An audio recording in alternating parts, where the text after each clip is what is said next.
Today we live in the world of travel. The Shulchan Aruch itself has very little on travel. Someone who travels on Hanukkah, or maybe a Yontif Sheni question. Today, one of the most popular questions on Hanukkah is, where should you light candles? If you're going, you're having a meal there, you're traveling there, you're sleeping over one night. So one of the questions that are often asked regarding Pesach is, many people go away, and many people go to Israel, or go to other places where different time zones.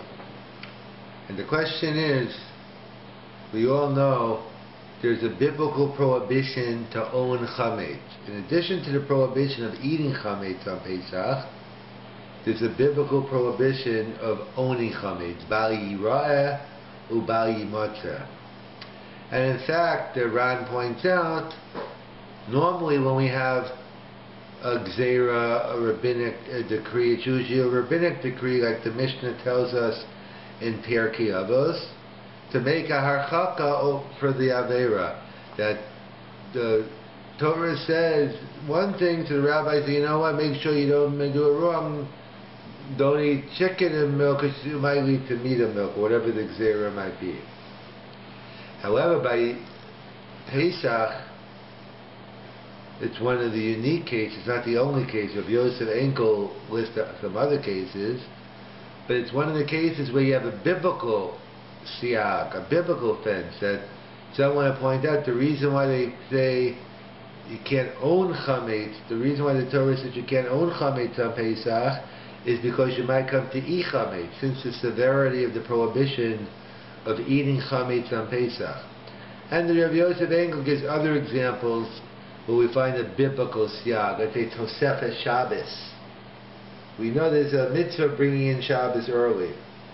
Because we don't want you waiting to the last minute, because at some point out, because we want to, God knows exactly the exact second. If you wait to the last moment, you'll end up being Machalo Shabbos, desecrating Shabbos, and therefore we light 18 minutes before. And other examples of Yosef Engel gives, and others, perhaps Bishul Basav Acholov, someone to say, why is there an Isser of cooking?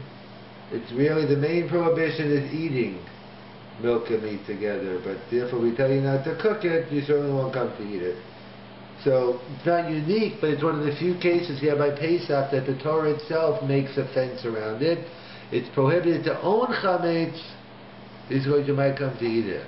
And the prohibition of owning chametz begins Erev Pesach. Biblically speaking, Erev Pesach, rabbinically speaking, we try to take care of it before. So the question is, let's say a person lives in North America and they travel to Israel. So they'll be in Israel for Pesach and Erev Pesach after Chatzos. But the chametz is in New York, Toronto, Hamilton, LA, wherever. So, at what point does the Isser of owning chametz kick in? Does it go by Eretz Yisrael time, since that's where I am? Or does it go by where my chametz is? In other words, in the terminology, it's actually a Gemara in the Darim, in Daf Beis, the concept that in yeshivas they use, they think Rav Chaim made it up, but it's really a Gemara, Gavra and Chefsa. Gavra means the individual, Chefsa is the object. So for instance, the Gemara says when you're making neder, you say the bread should be prohibited to him. So therefore when it comes to a neder, it's on the Chefsa, it's on the object. In contrast, when you take a shvua, you swear I won't eat this bread, it's on the Gavra. So the question is by chametz, well, let's say by treifus, nevela, non-kosher food, that's clearly an Isser Chefsa. So the issue is, what about the Isser of chametz? Is it an Isser Gavra? Is the Isser on the person? Or is it an Isser Chefsa? It goes by where the chametz is. My nafkamina. What's the difference? A major difference. when does the prohibition of Bal Yirah, Bal Yimatzah kick in? Does it kick in from where I am, let's say in Israel, so in this case we'll say it'll be earlier, or and therefore when it's Erev Pesach in Israel, so maybe I can't even own chametz in America. Or do I say no, since in America it's not time yet, I can still own the chametz until that time. Because the issue is the rabbi in America sells his chametz right before the last possible moment before America time. Well, in Eretz Yisrael, you sell your chametz the time by Eretz Yisrael, and Eretz Yisrael is 6-7 hours ahead. So at what point does the prohibition of Bal Yirah, Bal Yimatzah kick in? In other words, at what point do I violate the prohibition? If I'm living in Israel, if I'm visiting Israel, and my chametz is in America, at what point do I violate the prohibition of Bal Yirah, Bal Yimatzah? If I am, at what point would I? Hopefully I won't be violating it. But if I was violating it, which would it go from Eretz Yisrael time or Canada time? So to understand this question, we have to go back and see what is the nature of the Isser Chametz. Is the Isser Chametz like Nevela Treifet to the Isser Chefsa? And therefore it goes by the Chefsa, that wherever the Chametz is, and therefore you can't know that by that time when you go by America. Well, no, it's an Isser Gavra by wherever I am. So let's go see. So it's interesting, Or Sameach. We'll see, as we discussed in the past, there's a famous pasuk in Yoshua where we learn out that the Jews did not eat matzah until after the second day of Pesach because there was an Isser of Chadash. You can't eat the new produce until after the second day. So there's a famous Tosfos, he quotes the Yerushalmi in Kedushin, Daf Lamed Zayin. Why didn't the Jews eat Pesach? Why didn't the Jews eat matzah beforehand? Let the mitzvahs aseh of matzah supersede the negative commandment of Chadash. So we'll come back to that question. But let's go to the Or Sameach first. So the Or Sameach quotes as a Gemara in the second parak in Psachim. There's a famous dispute between Rav Avahu and Chizkiah. So the question is, when the Torah says, Lo yochol, you cannot eat something, something is prohibited, what does it mean? So, of course, it means something is prohibited, but it means I can't eat it, and that's what Chizkiah says, the pshuto. When the Torah tells me I can't eat something, that's all it means. I can't eat something, but barring any other evidence, I could get benefit from it. That's the opinion of Rav Avahu. Actually, that's the opinion of Chizkiah. Rav Avahu says the opposite. He says, by definition, when the Torah says I can't eat something, it doesn't have to tell me there's an additional prohibition to benefit. That's built in. If it says I can't eat it, there's a working assumption I can't get benefit unless the Torah itself tells me otherwise. So that's its proof. When it comes to Nevela, it says you can't eat it. And then the Torah tells me, V'lakelav tashlichin oso, you could throw it to the dogs. You could throw it to the animals. So therefore, the fact that the Torah, so according to Rav Avahu, it would be usher because it's built in, and therefore I need a pasuk to tell me it's mutter. And but the kasha according to Chizkiah, then why do I need a pasuk to tell me it's mutter? I know it's mutter, so we'll have to see. So the question is, the question they asked on Rav Avahu, Rav Avahu says automatically anything which is prohibited to eat is prohibited to get benefit. What about the Isser of Chadash? The new produce that's permitted to eat. I mean, it's prohibited to eat, but it's mutter to get benefit from. So it's a kasha on Rav Avahu. How come? It's automatic. There's an Isser Achila, there's an Isser Hana. So why, according to Rav Avahu, the Gemara asks, why is it permitted to get benefit from Chadash?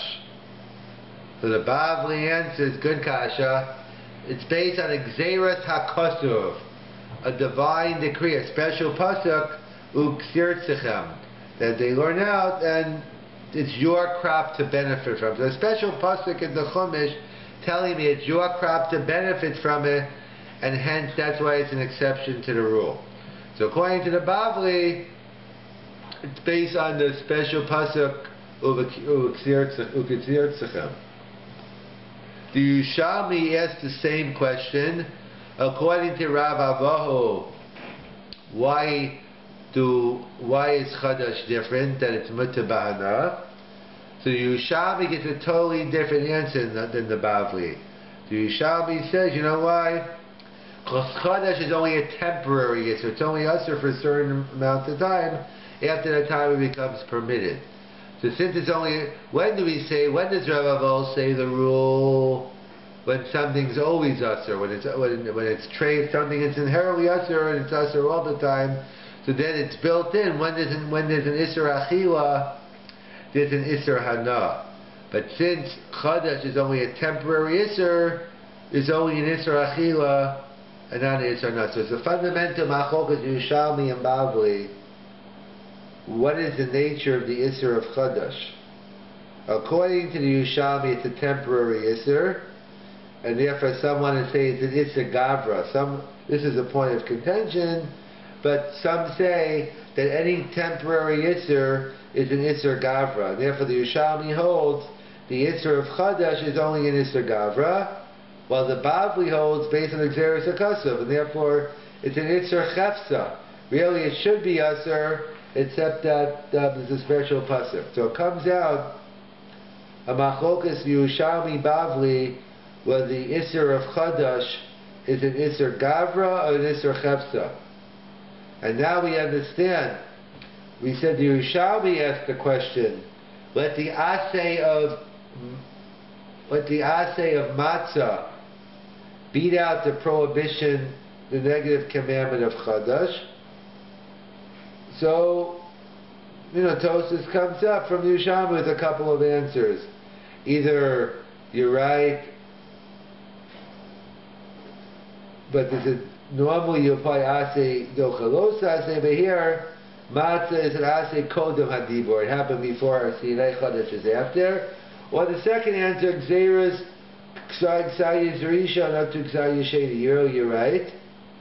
However, the Ksayis Rishon is mutav or concerned about the Ksayis Sheni. But either way, the Yerushalmi asks the question and searches for an answer. But the Bavli doesn't ask the question. The question is, why doesn't the Bavli ask the question? So based on the Or Sameach, we get it. Because the Or Sameach, everyone agrees matzah is an Isser, is a mitzvah on the Gavra. And the Yerushalmi holds Chadash is an Isser on the Gavra. So when the Or Sameach says when they're both equal, the Aseh and the Los Aseh is both on the Gavra, then you can talk about Aseh Docha Los Aseh. But if Matzah is on the Gavra and Chadash is on the Chefta, like the Bavli says, the question never gets off the ground. You don't say, you can't even introduce the question of Aseh Docha Los Aseh. So it comes out by Chadash, it's a Machokes, whether it's an Isser Gavra or an Isser Chefsa. So everyone agrees. So therefore, and the Yerushalmi wants to go on, so the Or Sameach goes on and wants to point out that this machlokas is about chametz as well, because this chametz is also bahana. So the question is, so it's a kasha on Chizkiah, because Chizkiah says when it says something lo yachol, this means you can't eat it. So how does he explain chametz? Why is chametz also bahana? So the Or Sameach answers, because what is the Gemara?